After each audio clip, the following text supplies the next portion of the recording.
Hello my dear students and welcome back to our channel excellent learning point. तो बच्चों, आज की इस वीडियो में हम क्लास 10th का वर्कशीट नंबर 85 डिस्कस करने जा रहे हैं। ये हमारी विज्ञान की वर्कशीट है और यहाँ पे आज जो हमारा पार्ट है वो हम जैव प्रक्रम को आगे पढ़ने जा रहे हैं। तो सबसे पहले श्वसन किसे कहते हैं? तो वह प्रक्रिया जिसके द्वारा सजीव भोजन से ऊर्जा उत्पन्न करते हैं, ठीक है, उसे ही श्वसन कहते हैं। इसमें सांस लेना और कोशिकीय श्वसन शामिल है, ठीक है। बच्चों, वापस से बता रहा हूँ, श्वसन किसे कहते हैं? जहाँ पर भोजन से ऊर्जा उत्पन्न करते हैं, उसी प्रोसेस को, उसी चीज़ को क्या कहते हैं? उसी चीज़ को, उसी प्रक्रिया को श्वसन कहते हैं, ठीक है। इसमें दो चीज़ें शामिल हैं, सांस लेना और कोशिकाएं श्वसन, कोशिकीय श्वसन। अब यहाँ पर पहले पढ़ोगे वायवीय श्वसन, अवायवीय श्वसन। तो आपको यहाँ पे वायु वायु कुछ समझ में आ रहा होगा पढ़ने पर। तो यहाँ पर क्या होता है बच्चों? वायवीय श्वसन में क्या होता है? ऑक्सीजन की उपस्थिति में होता है। ये कब होता है? ऑक्सीजन की उपस्थिति में। और ये ऑक्सीजन की अनुपस्थिति में, ठीक है, अनुपस्थिति में। माइटोकॉन्ड्रिया में होता है, कोशिकीय द्रव्य और विशेषकर ईस्ट कोशिकाओं में होता है। अंतिम उत्पाद CO2 और जल होता है। मतलब कि यहाँ पर जब हम ऊर्जा उत्पन्न होगी तो ऊर्जा के साथ और दो चीज़ें उत्पन्न होंगी, और वो दो और चीज़ें क्या है? तो वो दो और चीज़ें हैं कार्बन डाइऑक्साइड और जल, ठीक है। ग्लूकोज का पूर्ण पचयन होता है, CO2 जल और ऊर्जा मुक्त होती है, ठीक है। अब यहाँ पर अंतिम उत्पाद क्या होता है? अल्कोहल, लैक्टिक अम्ल, ग्लूकोज का अपूर्ण उपचयन होता है, जिससे इथेनॉल, लैक्टिक अम्ल या फिर CO2 और ऊर्जा मुक्त होती है, ठीक है। अब हम इसी चीज़ को पढ़ेंगे कि ग्लूकोज कोशिका के कोशिक द्रव्य में पायरुवेट और ऊर्जा में परिवर्तित होता है। तो किस तरह से होता है? आप ये चीज़ ध्यान रखना कि ऑक्सीजन की उपस्थिति में क्या होगा? माइटोकॉन्ड्रिया में कार्बन डाइऑक्साइड, वाटर मतलब कि जल और ऊर्जा हमारी उत्पन्न होगी, और ईस्ट में ऑक्सीजन की अनुपस्थिति में एथेनॉल, कार्बन डाइऑक्साइड और ऊर्जा होगी। और ऑक्सीजन के अभाव में, मतलब ऑक्सीजन तो है मगर कम है, तो वो मांसपेशियों में होता है लैक्टिक अम्ल, कार्बन डाइऑक्साइड, ऊर्जा, ठीक है। अब हमने ये तो बात कर ली कि श्वसन। अब अगर हम श्वसन की बात करें, श्वसन पौधों में श्वसन, तो पौधा किस तरह से श्वसन करता है?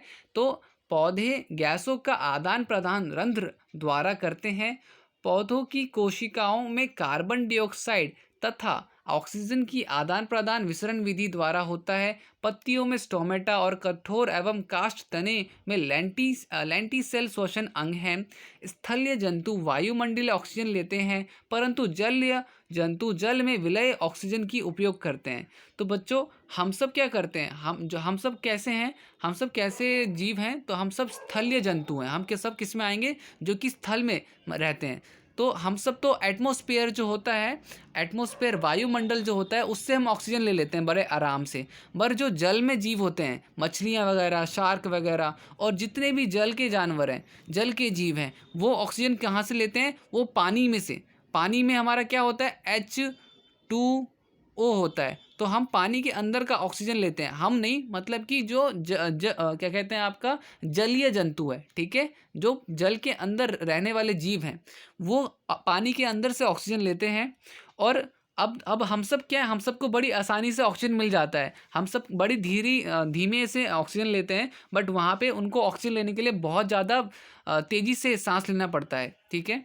तो अंतस्थलीय जंतुओं को तीव्रता से श्वास लेने की आवश्यकता नहीं होती। मतलब कि जो स्थलीय जंतु हैं उनको तीव्रता मतलब तेजी से श्वास लेने की आवश्यकता नहीं होती, जबकि जलीय जंतु को आवश्यक ऑक्सीजन प्राप्त करने के लिए तीव्रता से श्वास लेना आवश्यक होता है, ठीक है, आवश्यक होती है।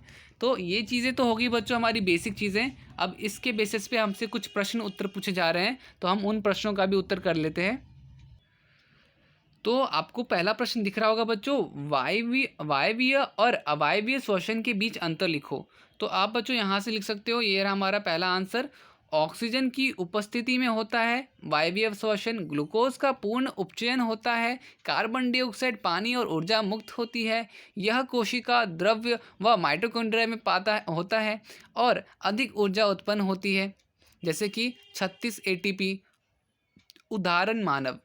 अब यहाँ पे अवयव में क्या है, ऑक्सीजन की अनुपस्थिति में होता है, ग्लूकोज का अपूर्ण अपचयन होता है और इसमें एथेनॉल, लैक्टिक अम्ल, कार्बन डाइऑक्साइड और ऊर्जा मुक्त होती है। यह केवल कोशिका द्रव्य में होता है, कम ऊर्जा उत्पन्न होती है और उदाहरण ईस्ट हो गया। ठीक है।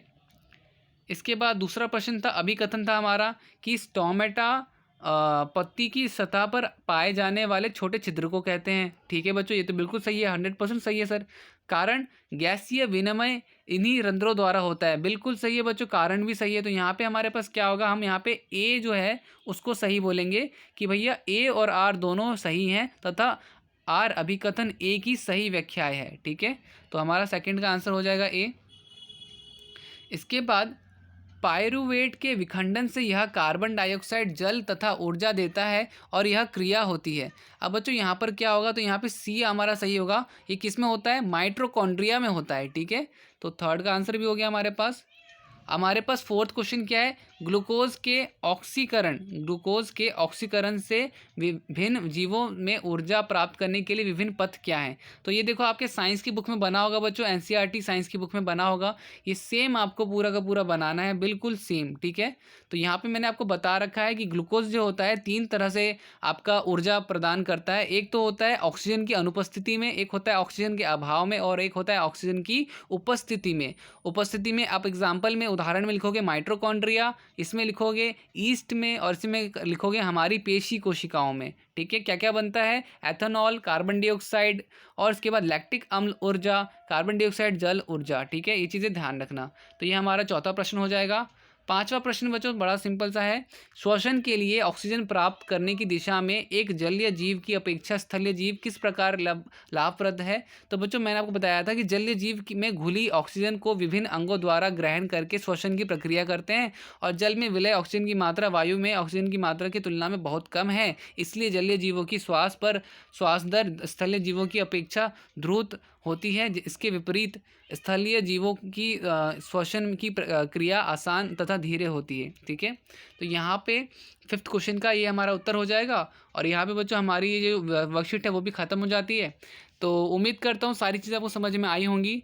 अगर वीडियो अच्छी लगी तो प्लीज़ लाइक शेयर कमेंट ज़रूर कीजिएगा, बिकॉज़ आपकी इस सपोर्ट से ही मुझे मोटिवेशन मिलती है ऐसी वीडियोस और बनाने के लिए। तो आज की वीडियो में इतना ही था बच्चों, मिलते हैं नेक्स्ट वीडियो में, तब तक के लिए bye bye and take care.